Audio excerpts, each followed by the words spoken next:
Mesdames et messieurs, bonjour et bienvenue sur la chaîne Parlons e-bike. On se retrouve aujourd'hui pour une nouvelle vidéo. Une petite marque allemande vient de nous envoyer ses premiers vélos. Il s'agit d'un VTT électrique. La marque, c'est Conway. Je vous en dis pas plus. On se retrouve tout de suite sur le vélo. N'hésitez pas, abonnez-vous, mettez un petit like sur la vidéo. Ça pourra toujours nous aider à avoir toujours plus de nouveautés comme on a aujourd'hui.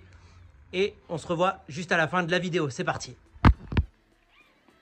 Et voilà, mesdames et messieurs, du coup, je vous présente un tout nouveau bébé arrivé chez nous.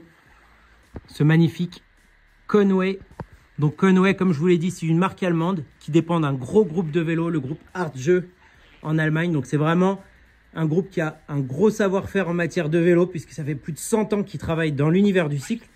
Et là, ça fait pas longtemps qu'ils ont décidé de s'ouvrir au marché français, notamment par le biais de la marque Conway. Donc, vous allez voir, vous me direz ce que vous en pensez, mais en termes de rapport qualité-prix, ils vont faire vraiment très peur à la concurrence parce qu'on a vraiment des très beaux vélos et un rapport qualité-prix qui est vraiment proche du parfait. On attaque tout de suite, on va rentrer dans le vif du sujet directement. On est sur le Conway Xiron 2.9, donc là on est sur un modèle All Mountain de la marque avec 140 mm de débattement à l'avant, 140 mm de débattement à l'arrière. Moteur Bosch Performance CX Smart System. Donc le Bosch 85 Nm. Le Smart System, on peut le repérer très facilement grâce à la petite LED qui est embarquée sur l'écran. Regardez ça. Hop. La petite LED remote qui se trouve juste ici, associée au petit ride control déporté sur la gauche, et à l'écran le Bosch Kiox 300. Donc gros écran central. On revient sur des choses que Bosch avait un petit peu arrêté de travailler, du moins on le retrouvait sur l'Intuvia, sur des modèles de VTC on va dire. Là ils sont revenus sur le VTT avec un écran vraiment basique sur lequel on va retrouver les informations les plus importantes, comme vos niveaux d'assistance sur la droite, votre niveau de batterie sur la gauche, votre vitesse, votre autonomie en kilomètres. On peut bien sûr naviguer avec tout un tas d'informations comme la vitesse moyenne, la vitesse max, la distance totale du vélo, l'heure. Et voilà, on repart, la durée de parcours, etc. Donc toutes les informations vraiment basiques qu'on peut retrouver. Vous pouvez aussi faire le choix de le rouler sans l'écran.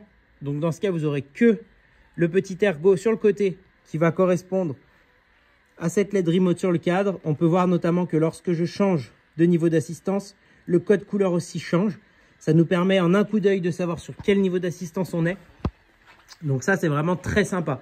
C'est vrai qu'après, le débat est toujours là entre est-ce qu'on a besoin de ce gros écran ou pas sur un VTT, sachant que maintenant beaucoup roulent avec un GPS, ou du moins on peut maintenant connecter son vélo au téléphone via l'application Bosch e-bike. Donc voilà.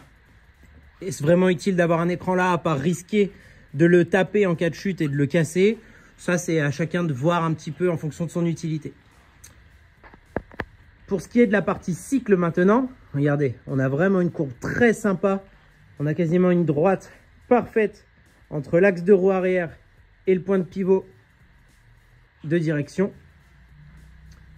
On peut voir notamment que d'un point de vue suspension, ils sont partis sur un Fox Float, donc qui nous permet plusieurs réglages, notamment donc le réglage de pression qui lui va être important en fonction de votre poids. Plus vous rentrez une valeur qui sera correcte, plus votre amortisseur travaillera de façon sensible.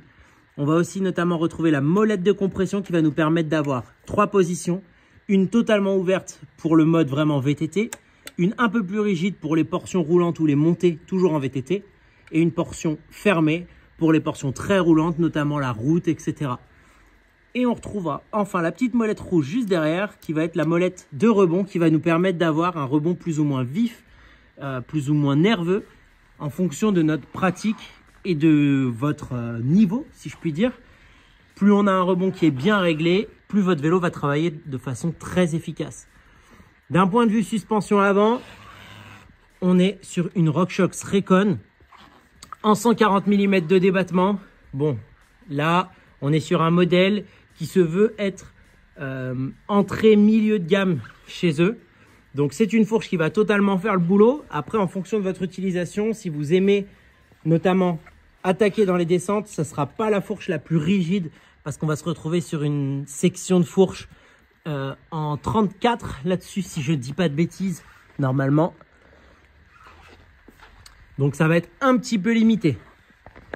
On retrouvera tout de même le réglage de la pression d'air dans la chambre gauche et le réglage de la compression sur la chambre droite. Donc pareil, vous pouvez ajuster, il y a plusieurs clics qui sont là en fonction de ce que vous voulez avoir et du comportement que vous voulez que le vélo ait. D'un point de vue transmission, sur ce vélo, on va retrouver une transmission de chez SRAM. On va repasser sur la transmission SRAM SX. Comme je l'avais dit dans d'autres vidéos précédentes, SRAM SX, c'est pas la meilleure transmission de chez SRAM. Ça va être l'entrée de gamme du 12 vitesses, mais ça fait le boulot. Par contre, ça va demander d'être vraiment soigneux parce que lorsqu'on a des chocs sur ce dérailleur, après, il a tout de suite tendance à se dérégler un petit peu. Faut pas prendre peur, faut juste y faire attention. D'un point de vue des roues, Conway nous propose du coup un ensemble de roues de leur propre marque en 29 pouces à l'arrière comme à l'avant. Au niveau du freinage, on va retrouver des freins de chez Tektro. Donc vous pouvez le voir juste ici, les Tektro Gemini SL. Donc ce sont des leviers 2 doigts qui vont être associés à un étrier Tektro 4 pistons à l'arrière comme à l'avant. Comme je vous le disais un petit peu plus tôt dans la vidéo, on va retrouver du coup sur ce vélo une batterie de 625 watts. Il va aussi exister des modèles en 750 lorsque l'on va monter en gamme. Donc, vous connaissez Bosch. Le port de charge se trouve juste au-dessus du moteur sur ce vélo-là. La batterie intégrée dans le cadre. Le cadre, hop, qui lui va embarquer un petit cache en plastique qui va nous permettre en fait de venir recouvrir la batterie. On peut voir notamment que sur ce vélo aussi, vous voyez, ça fait une espèce de petite cale sur la batterie. C'est ce qui pourrait vous permettre éventuellement de passer par la suite sur une batterie de 750 Wh. Hop. Bien évidemment, sur ce genre de vélo, on va retrouver une tige de selle télescopique. Alors là, sur ce modèle-ci, on est sur un taille M avec une tige de selle télescopique de 150 mm de débattement, ce qui permet vraiment une belle amplitude pour avoir un vélo qui ne va pas nous gêner dans les portions de descente lorsque la selle sera en bas et qui nous permettra d'avoir une super position de pédalage lorsque la selle sera en haut. Regardez, là j'ai la selle en position basse, elle va tomber pile entre les genoux, ça sera parfait. Et lorsqu'on est en position haute, hop, une position vraiment de pédalage presque typée cross-country trail. Donc vraiment nickel. Au niveau de l'esthétique du cadre, alors je sais que certains n'aimeront pas du tout, mais on va vraiment retrouver des cadres très massifs. Regardez, on a vraiment un cadre très large, mais à la fois très fin. Hop, sur l'épaisseur, ça va vraiment plus être en largeur que là, le cadre est assez imposant, notamment vers la douille de direction, où là, on a une douille de direction qui pourrait nous rappeler les modèles de chez Focus, notamment, qui ont un petit peu cette forme-ci. Moi, j'aime bien. Après, vous, n'hésitez pas à me dire en commentaire si vous aimez ou pas. Moi, je trouve que ça lui donne un look sympa. Après, la couleur, bon, on aime ou on n'aime pas. Mais moi, je trouve que dans l'ensemble, le vélo, il a vraiment un beau look et que ça nous fait une très belle machine. Tout ça pour un prix de, attention, roulement de tambour. Ce modèle-ci, messieurs, dames, chez Conway, il sort à 4 499 €. Donc quand on regarde, quand on compare par rapport à d'autres marques, on va se rendre compte que notamment d'un point de vue amortisseur central, on sera un peu mieux équipé que les autres. On sera en 12 vitesses, là où certains modèles ne seront qu'en 10 ou 11 vitesses dans le même tarif. On va avoir des pneus qui, d'origine, vont être tubeless ready, donc pas montés en tubeless, mais vont pouvoir être montés directement. On n'aura pas besoin de changer les pneus. On a du 4 pistons. Alors certes, on va avoir une fourche moyenne gamme, mais après tout le reste, franchement, hormis le dérailleur qui peut être un peu fragile mais qui va très bien fonctionner tant qu'il n'y a pas eu de choc dessus, moi je trouve qu'il n'y a rien à dire. Vraiment, Conway arrive avec des super vélos. Dès que je recevrai des nouveaux modèles, des modèles un peu plus haut de gamme, je vous en ferai part. Mais je trouve qu'en rapport qualité-prix, vraiment, ils n'ont pas à rougir devant toutes les autres marques. C'est plutôt l'inverse.